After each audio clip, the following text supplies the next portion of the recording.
Since the earliest times, man has venerated the element of fire above all others. Even the most untutored savage seems to recognize in the flame something closely resembling the volatile fire that he believes dwells within his soul. The mysterious, vibrant, radiant energy of fire was beyond his ability to analyze, yet he felt its power. It could be debated that as man sat huddled in the cold and the darkness of the night,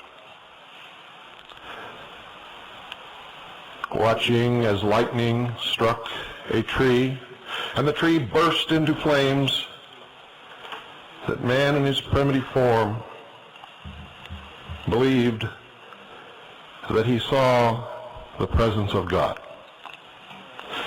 Indeed, it may have been this fire in lightning form that began the tale of the angel of light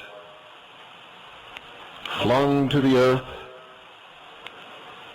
after rebelling against God, and man picking up a burning branch, keeping it alive, the living fire. When it began to grow smaller and the light grow dim, he would quickly rush and get another branch and light it afire and watch it until maybe he fell asleep and it went out. And the next time he found a tree burning from a lightning strike, maybe there were 2 or 3 in the party, and maybe they took turns and kept it going. And maybe it was this fire that caused man to ignite the first spark of intelligence, and for the first time have original thought. For the philosophers of fire were certainly the first leaders, the first priests. They hoarded the secret from the others, and that has been their pattern on to this day. The vibrant, mysterious, radiant energy of fire was beyond his ability to comprehend. Yet he felt its power. And knowing that the sun was the only thing in the heavens that brought warmth, it was then a very short distance to the connection that the fire came from the sun, and the sun was the symbol of the mighty force of God. And of course, many believed that the sun was indeed God.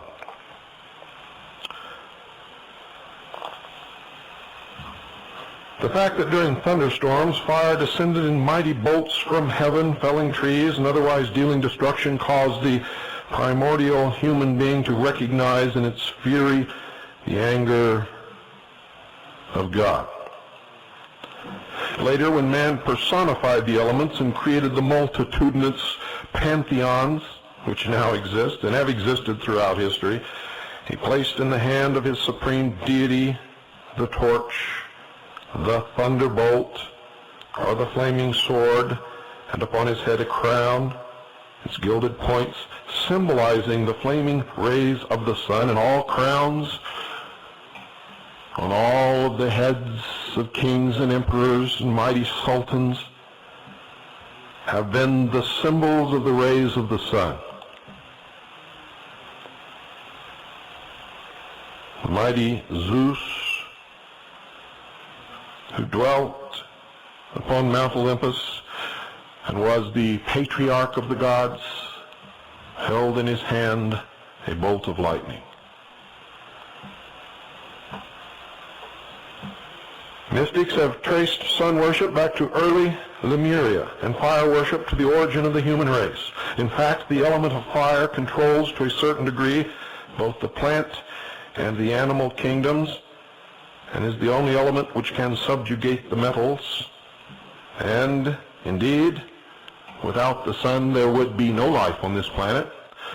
Indeed, if we were just a little closer to the sun, there could be no life on this planet. And if we were just a little farther away from the sun, there could be no life on this planet, at least not life as we know it. Either consciously or instinctively, every living thing honors the orb of day. The sunflower always faces the solar disk.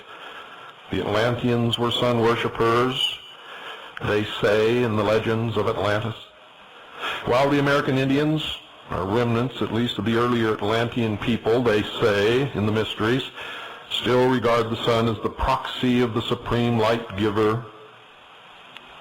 And many early peoples believed that the sun was a reflector rather than the source of light, reflecting the power and the beauty and the energy of God himself.